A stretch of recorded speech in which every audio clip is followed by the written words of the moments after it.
Hello and welcome back to the channel.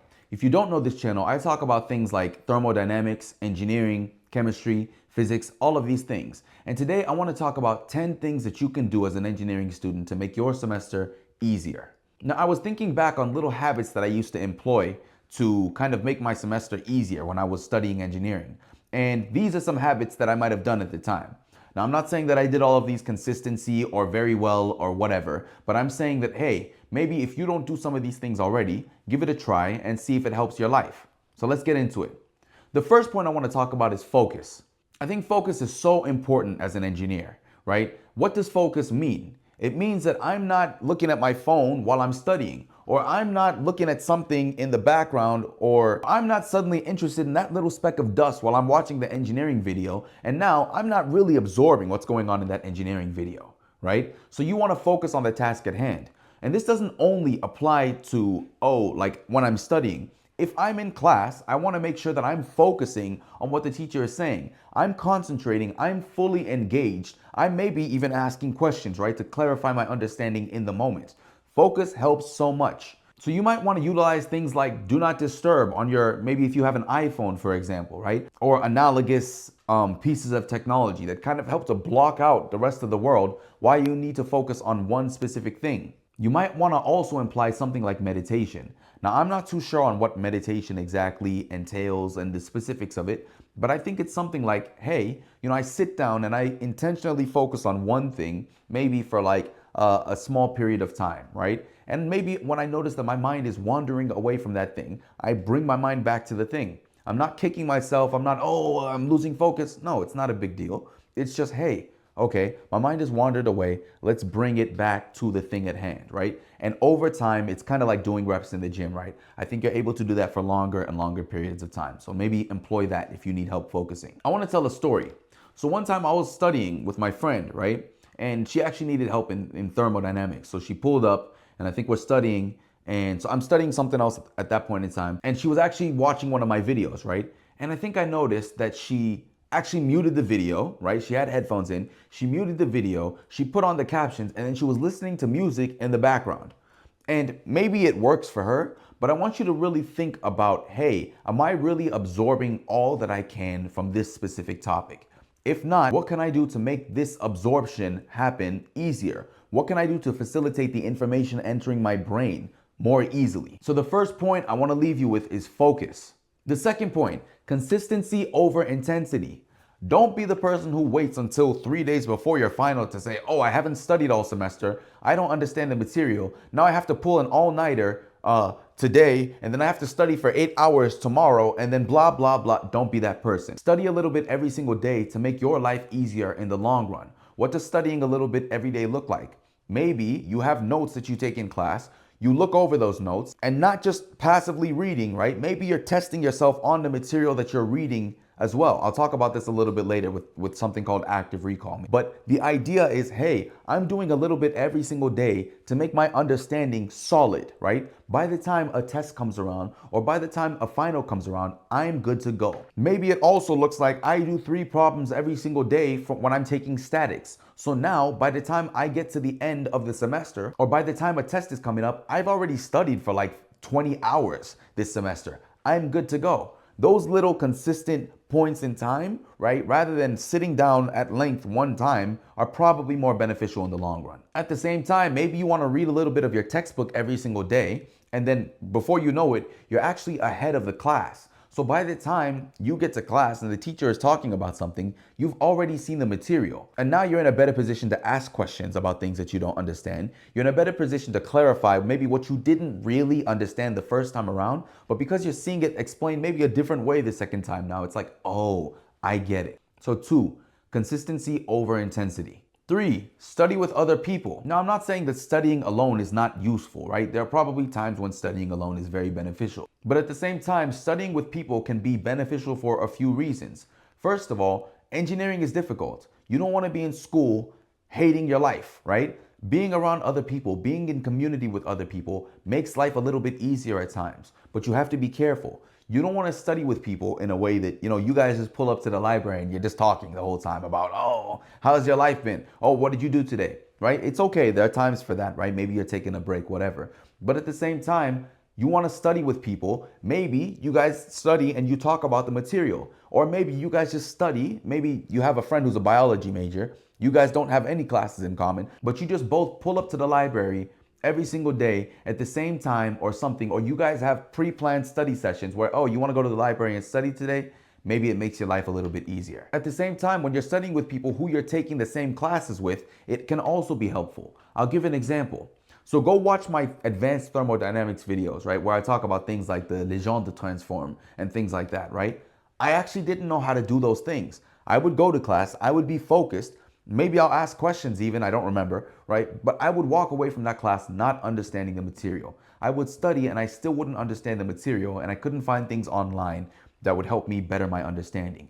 I remember it was literally like a 15 or 20-minute session. I sat down with one of the people in my class and he broke this down. And it was like, wow, my mind is blown. And he was explaining it in ways that the teacher was not explaining it. And it was just very helpful. And maybe the groundwork might have been done a little bit with the teacher, explaining things, whatever. But the way he explained it, I was just able to get it, right? And a lot of these dudes are maybe PhD students. Maybe they've been already studying these things for years, whatever, right? Maybe somebody else has seen the material before you and they can explain it to you in a different way, or vice versa, right? You can help them out. So this is really the benefit of studying with other people, potentially. So number 2, study with other people. And this ties into number 3, which is be in community with people in your major. So obviously being in community with people in your major can be helpful because, hey, did you understand what was taught in class today? And this isn't just, hey, what you can get out of other people. You can also help other people. And these don't have to necessarily be your best friends, or you don't even have to be friends at all. These can be acquaintances. There were people in school where, right, occasionally we would see each other, or we've had the past 3 classes together or something, or for the past year, we've been in a few of the same classes. And it's just, oh, hey, what's up, bro? Oh, hey, good to see you again. Things like that. And maybe they'll say, hey, did you understand this thing? I can explain it to them real quick, because also me explaining is also beneficial for me because, hey, when you teach things, it kind of reveals the gaps in what you know and what you don't know and blah, blah, blah. But also you can ask them like, hey, do you kind of understand what's going on here? Do you have any hunches for what's going to be on the exam? Have you heard anything? Whatever. It can be helpful. So number 4, be in community with people in your major. And this ties into number 5, which is be in community with people outside of your major. Oh, but why could being in community with people outside of my major help me? I'll give you an example. For my senior year, I had a class where I had to do an Arduino project. And Arduino uses C++, if I remember correctly. And I'm not particularly good at coding, right? And I was struggling, right? And I think it was like the project was due like in the next day or 2 days from then or something like that. And I just couldn't figure out this piece. I don't really remember too well. But somebody was like, hey, have you considered hitting up this dude? No, yeah, good idea. So I hit up this dude who's an electrical engineering major, and he's like, oh yeah, pull up to the crib. Like, let's take a look at it, right? So I pull up to his spot and we're looking at the thing, and he literally says, I wish you had told me this earlier. Like, I'm just dealing with finals and everything right now, so I don't have too much time to help out and everything. But like, we could have knocked this out in just a little bit. He could have literally explained to me how to do the thing, right? And maybe he could have given me tips on, hey, do it like this, much more in depth. But he was still able to help me with the little time that he had because he was an EE major and he had already done these things before, probably his sophomore year or something, right? Arduino, I guess, is very simple, right? In comparison to like the other things that they do. So being in community with people outside of your major can be particularly helpful to you. I'll give another example. So I had a friend when I was taking advanced thermal, right? Like I said, I was struggling, right? Literally, I pulled up to her physical chemistry class and because there are some similarities there. I think I had seen her homework or something. I'm like, hey, I'm going to pull up to your class to see, if I can get anything out of this. Literally, she would send me problems like, hey, do you know how to do this? And I would say, well, I haven't seen it in this format before, but using my thermo knowledge, because there are similarities between PChem and thermo, right? I would send her things. I'm like, yo, try it like this. See if you get this answer. She's like, oh, yes, this is correct, right? So I was actually able to help my friend who was a chemistry major because of my thermodynamics knowledge. And you see how this can translate back and forth. So tip number 5, be in community with people outside of your major. Tip number 6, sit in on other classes. So remember how I said that I sat in on her PChem class, right? That wasn't too helpful because it was kind of quite a distance from what I was learning at the time. But literally, I failed thermo the first time. I don't know if I've ever said that on this channel, but I failed thermodynamics the first time. And the second time, I was determined for that not to happen again. The first time I couldn't sit in on the teacher's class who I wanted to because I had time conflicts or something when he was teaching, right? But the second semester, I noticed that he had a free spot in his class. So what did I do? I pulled up to his class. And a lot of times these classes are so big that these teachers don't even know who's really in their class and who's not. It's not like they're doing roll call. So like literally utilize that opportunity because these are standardized exams a lot of times, right? So it would just be at points in time that, hey, all of the students taking Thermo 1 pull up to this exam hall at this time. This is where we're going to administer the first test of the semester or the second test or whatever. So you're literally supposed to be learning the same material as every other thermo student in that school at that point in time. I'll give a specific scenario. So like I said, I used to sit in on this thermo class and I remember we had our first exam. Obviously, I'm not in that class, so the teacher's handing back tests and my friend is also in the class, right? So she collected her exam and we walk out, right? Because obviously I don't have an exam to collect. And I think because I had participated in the class so much, he wanted to see, okay, I want to see what this guy's going to score. I want to see if he's really understanding the material, whatever, right? Because at that point in time, I was consistent in the class enough that the teacher literally knew me. I would go to that class like it was my class. I treated it as if it was my class. So he sees me walk out and he's like, hey, wait. Like you haven't picked up your exam yet. And I'm like, oh, you know I'm not in this class, right? And if you see the smile that came on this guy's face, like he's like, really? Like it was almost like you mean you just come to this class? Like I don't know if it was like you want to learn from me, like, but he's a good teacher, right? A lot of these times, these teachers want to talk about these topics, so they don't mind. First of all, they might not even know, but even if they do know that you're not meant to be in that class based on the records and everything, they're okay with it. It's the same thing that I did for statics because I failed statics the first time, but by that point in time, because it was actually the honor school that had the good teacher for statics, right? So I asked him, hey, can I sit in whatever, because it was a much smaller class, like he would know if I wasn't meant to be in that class. But it was too late, right? But the second time around, I sat in on that teacher's class because I don't think he was actually my teacher for that class. But again, right, he was a good teacher. Actually, he has a YouTube channel, right? Go watch his YouTube channel. It's amazing stuff, Jeff Hansen. But he was like, yeah, you can sit in on my class. He doesn't mind, you know what I'm saying? Because he knows that I'm there to learn from him. He wants to teach. So tip number 6, sit in on other classes. Tip number 7, past exams. Utilize past exams. Teachers are lazy. They repeat. We all have habits, right? I probably walk in a very specific way. I probably use my computer in a very specific way, right? Maybe small tasks, I tend to do the exact same way every time. Teachers are not really different. Teachers reuse formats to exams. So they might not reuse the same problem, but hey, they might present a problem in the same way that they did last semester or 2 years ago or 3 years ago, right? This is where it comes back to being in community with people. I remember this was Systems and Vibrations, I think. There was one dude I know, right? He was able to get his hands on some past exams. So I was kind of shocked when I saw the exams because I'm like, wow, I would not have been able to. I'm trying to do the problems and I'm like, I don't really know, whatever. But he had gotten the exams, I think, from somebody. I think they scanned or they physically gave him the exams or something. So we could see their work. We could see what they got correct and things like that. So we kind of knew how to do the problem. So by the time we got to the class, we knew kind of what to expect. Even though it was slightly different formats, slightly different problems and things like that, I think I scored like the second highest in the class. And it was like, I think maybe the teacher thought, oh, this guy's a genius. No, I've just seen it before. You get what I'm saying? So utilize past exams. Tip number 7. Tip number 8, office hours. If you do not go to office hours like once a week, start going, right? And literally go once a week. Don't show up one time and then never go again. Oh, but I already know everything in the class. I don't have any questions to ask. Go anyway. Go ask those questions anyway, right? Go ask questions you already know the answer to if you don't have anything to ask that teacher. Why? Remember how I said that teachers, remember a lot of times these guys are PhDs, right? And they're like doing research now or something like that. They like talking about this stuff. Even if you think it's boring, they probably like explaining it to people. They see that you show up regularly, right? They know your name, they know your face, they see the effort that you're putting in. Even if you're asking questions, you only stay for 10, 15 minutes at a point in time just to, hey, I was looking at this problem. They take note of those things. So when you have an 89 and they're looking like, do I want to bump this person's up to a 90 so that they now have an A minus? Well, I know that this person has been working their butt off. They show up to my office hours every single time. Why not? Let me give that person a 90. And it also helps to better your understanding of the material, right? They might decide to give you a little hint as to what's going to be on the exam simply because you showed up to office hours.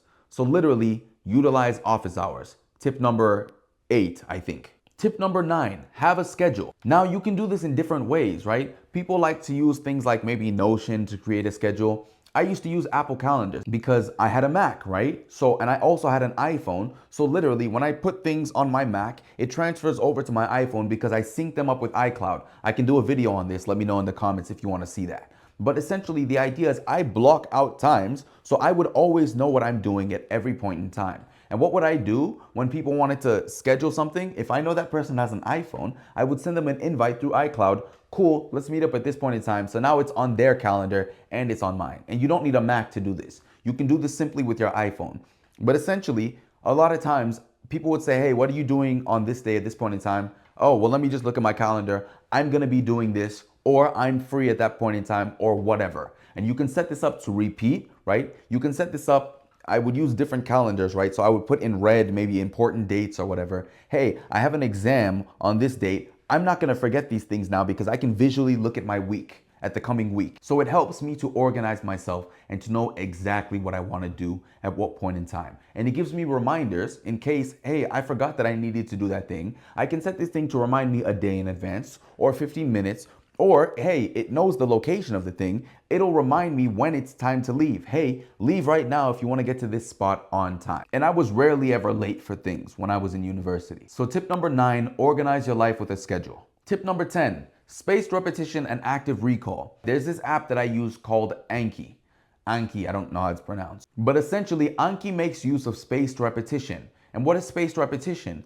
Literally, for classes like material science, I probably could have used this, right? If you need to remember specific facts about things, I don't necessarily recommend memorizing formulas, right? But this can actually help with that. Like, for the most part, I want to be able to derive my formulas, and over time I memorize them. But let's say I need to remember, what is the strength of a metal? So that might be a question on an exam. What is the strength of a metal?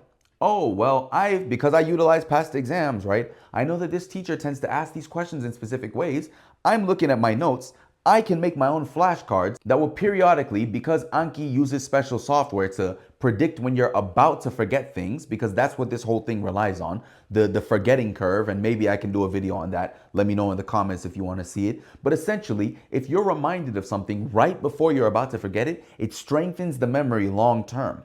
Like, technically, you could probably forget your name, but the lifespan of the memory, I think I saw Matt versus Japan use this same analogy, but the lifespan of the memory is probably longer than your actual lifespan, so you won't forget your name before you die. You get what I'm saying? So the idea is you're taking these things from your short term into your long-term memory, and you're ready for the exam. So if you do Anki, and it literally takes like maybe 10, 15, 20 minutes every single day, right? You sit down maybe in the morning or whatever, you take a little 5-minute break, a little 10-minute break, you do your Anki. Over time, you start to internalize, hey, this is what these words mean, or hey, this is what this concept is. And it's very important, in my opinion, to make your own flashcards. It helps. And I also want to talk about active recall, right? So active recall, like I said, you might want to look through your notes, but hey, when I'm looking through my notes, I'm not just passively reading it. Oh, okay, yeah, I remember. Maybe I'll close my notebook and be like, okay, well, what was that thing, right? How does this process work? I think Anki also helps to take kind of the stress out of that. But if you want to do it just by using your notes, you can also do it. And also you can do this as you leave class. You're going over what's in your head and everything. So tip number 10, active recall and spaced repetition. Those were my 10 tips for making your semester a little bit easier as an engineering student. But I want to include a bonus, right? I know I said 10 tips, but there's one more. Make sure you're doing things that you like outside of class. Don't be the person who only does things related to their major, because it can suck you in, and you can really feel like if you're not doing something related to your work and your major at every single point in time, you're not being a good student. I know that we have to manage our time, and we might feel like always like we're behind, oh, I need to study this. But if your mental health is not good, You're not going to perform well intellectually, academically, all of these things, or it'll be harder to, I should say. So take time to do things outside of your classes that you can actually enjoy. If you enjoy playing video games, do that thing outside of class for maybe 30 minutes a day. Take time to decompress. If you enjoy writing poetry, if you enjoy exercising, jogging, you should probably be exercising anyway, right? It helps with mental performance as well, right? But do things outside of what you do in school to make yourself perform better in school. I know it sounds like a paradox, but do that. You'll thank yourself in the long run. If you have anything that you would like to see me talk about at length or make videos on, be sure to leave me a comment and let me know what you'd like to see. I hope this video was useful for you, and I hope to see you in the next one. I hope you enjoyed this one. Thanks. Bye.